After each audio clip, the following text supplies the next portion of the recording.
যদি আমি আপনি নামাজি না হই তাহলে আমার আপনার জিন্দেগিতে মৃত্যুর পরে বড় ভয়ানক একটা সময় চলে আসবে। আসবে মরণ, কখন কোথায় কারো জানা নাই। আসবে মরণ, কখন কোথায় কারো জানা নাই।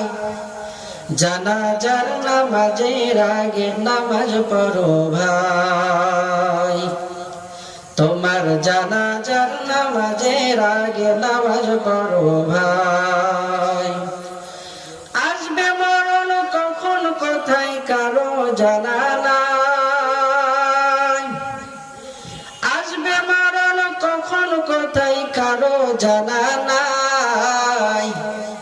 জানাজার নামাজের আগে নামাজ পড়ো ভাই, তোমার জানাজার নামাজের আগে নামাজ পড়ো ভাই। মুসলমান বন্ধুগণ,